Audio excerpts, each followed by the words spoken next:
I'm 78 years old, and I need to tell you about the worst advice I ever gave myself. It was 1971. I was 25, standing in the break room at the insurance office on Market Street.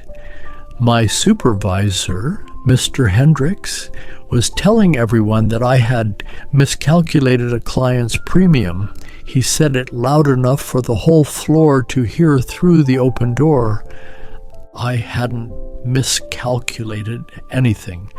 I had the paperwork in my desk drawer, but I didn't say a word. I told myself it wasn't worth the fight, that speaking up would make me look defensive. That silence was dignity. My father used to say, "A closed mouth catches no flies."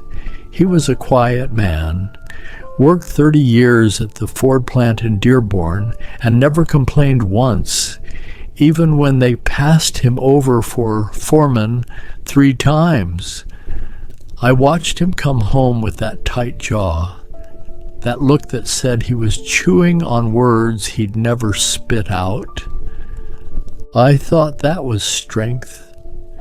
So when Mr. Hendricks blamed me, I nodded. I went back to my desk. I pulled out my lunch, a ham sandwich my wife Margaret had wrapped in the wax paper that morning, and I ate it alone in the filing room. That became my pattern.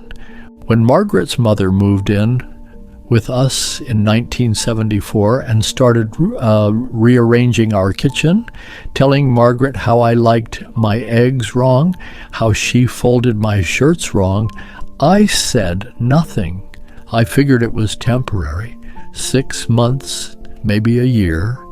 She lived with us for 11 years. Every evening I'd come home to that woman sitting in my chair, the blue one I'd bought with my first bonus check. I'd stand there in the doorway with my coat still on, and she'd look at me like I was interrupting. Margaret would be in the kitchen, moving faster than usual, her shoulders up near her ears. I never said, "This isn't working." I never said, "I need my home back." I told myself I was being kind, patient, that good men don't make waves. But here's what silence actually does. It builds a room inside you, a small room at first, just big enough for one swallowed sentence. Then it grows. Every time you don't speak, the room gets bigger.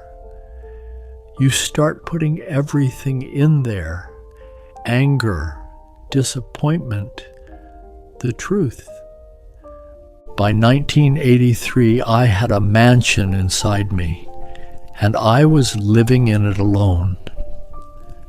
Margaret stopped asking me what I thought about things. At first she'd say, "What do you think we should do about the lawn?" Or, "Should we visit your brother this weekend?" I'd shrug. I'd say, "Whatever you think is fine." After a few years, she stopped asking. Our son, Danny, got engaged in 1989 to a woman named Claire. I didn't like her. She talked over people. She'd laugh at her own jokes before the punchline, this loud, sharp sound like a car horn. At the engagement dinner at the Howard Cheer Johnson's on Route 12, she told a story about how Danny had forgotten their anniversary, and everyone laughed. But it wasn't a kind laugh. Danny looked at me across the table. I could see he wanted me to say something. Anything. I cut my roast beef. I chewed. I swallowed. They got married 4 months later, divorced by 1994. He didn't talk to me much after that. Even now, our phone calls last maybe 4 minutes. He asks about my health. I say I'm fine. He says he's busy with work. We hang up. I think he's still angry that I never told him the truth, that I let him make that mistake because I was too comfortable in my silence. The thing about not speaking is that people start to fill in the blanks themselves. Margaret decided I didn't care about anything. My boss decided I was agreeable, easy to push around. My son decided I didn't have opinions worth hearing. And maybe they were right, because somewhere along the way, I stopped having them. You practice silence long enough, and the words stop coming. You sit down to say something important, and your mouth opens, and there's nothing there. Just air. Margaret died in 2019. Kidney failure. She was in the hospital for two weeks before the end, and I sat in that green vinyl chair next to her bed every single day. The machines beeped. The nurses came in and out. The light through the window made squares on the linoleum floor. On the last day, she opened her eyes and looked at me. Really looked at me. The way she used to when we were first married, when we'd stay up late in our apartment on Fulton Street, talking about the life we'd build. She said, "I never knew what you were thinking." Then she closed her eyes. Those were her last words to me. Not, "I love you," not, "Thank you for staying." Just that. A statement of fact. 47 years of marriage, and she died not knowing who I was inside. I didn't even get to tell her she was wrong, that I was thinking everything all the time, that I loved her so much it felt like drowning, that I was sorry for every silence, every shrug, every night I let her mother humiliate her while I sat there reading the newspaper. I was thinking all of it. I just never said it out loud. People talk now about boundaries and protecting your peace and not explaining yourself to anyone. I see it on the television, on the morning shows. Everyone's so proud of keeping quiet, of walking away, of letting things go. And I want to shake them. Because there's a difference between not engaging with fools and not engaging with your own life. There's a difference between protecting your peace and building a wall so high that nobody can reach you, not even the people you love. I stayed silent because I thought it made me strong, unbothered, above the mess of other people's drama. But it just made me absent. My son doesn't call on my birthday anymore. I have 4 grandchildren I've met a total of 6 times. I live in a 1-bedroom apartment in a building that smells like boiled vegetables. And the only person I talk to regularly is the woman at the pharmacy who fills my prescriptions. This is what silence bought me. I'm not saying you need to fight every battle or argue with every fool or spill your guts to strangers, but the people who matter, your wife, your kids, the ones sitting across from you at dinner, they need to hear you. They need to know you're there, that you have thoughts and feelings and limits. They need to know you're a person, not just a shape in the room. I was so busy protecting my peace that I forgot to actually live. And now I'm 78, and the room inside me is so big I could walk for days and never reach a wall. It's full of everything I never said. And I'm still alone in here. There was one more time I almost spoke up. It was 1996. Danny had been divorced for 2 years. He showed up at my apartment on a Saturday morning without calling first. He sat down at my kitchen table and said, "Dad, did you ever love Mom? Like really love her?" I should have told him about the first time I saw her at the county fair in 1968, wearing that yellow dress, eating cotton candy. How I knew right then I'd marry her. I should have told him about the morning she told me she was pregnant with him, how I cried in the bathroom because I was so scared and so happy. But I'd spent 25 years not saying things like that, so I said, "Of course I did. Why would you ask that?" He looked at me for a long time.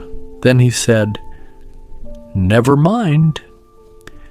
He left 20 minutes later, said he had to get to work even though it was Saturday.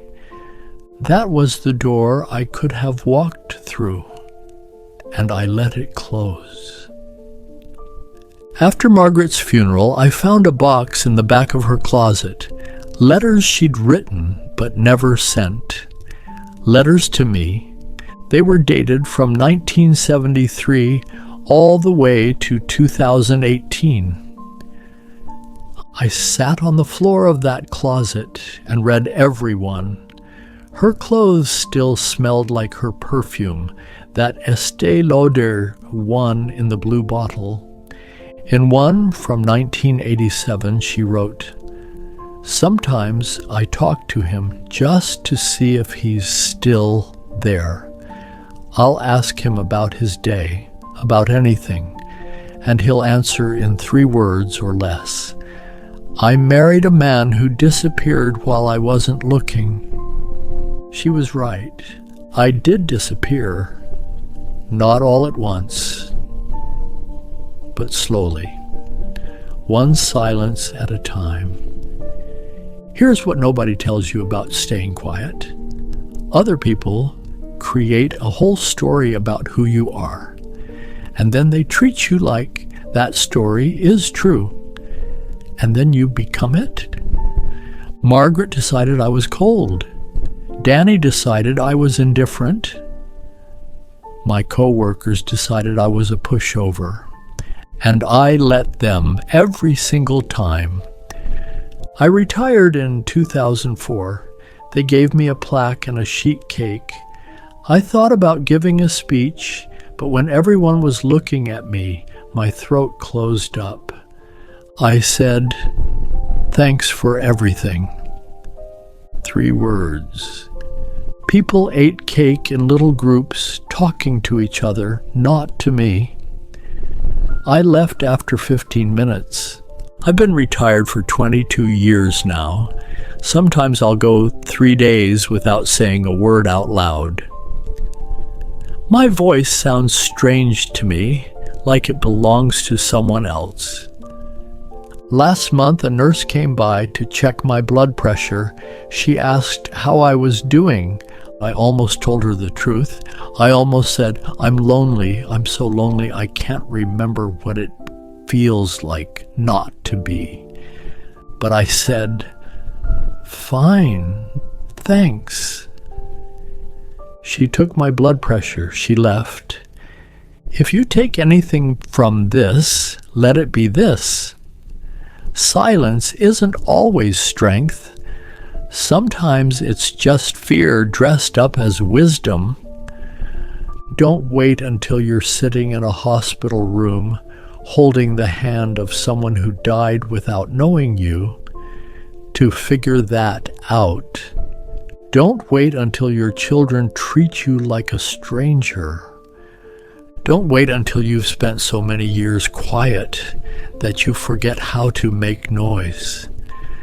The people in your life need to hear you, not the careful version, the real version, the one that gets angry and scared and loves too much and doesn't have all the answers, because that's the version that makes you human. That's the version people can actually connect with. I spent 40 years thinking I was taking the high road. Turns out I was just taking the empty one. And now I'm at the end of it, and there's nobody here with me. If this made you think about someone you've been quiet with for too long, share it with them. Maybe it'll start a conversation you should have had years ago. Maybe it's not too late for you. It's too late for me, but it doesn't have to be too late for you.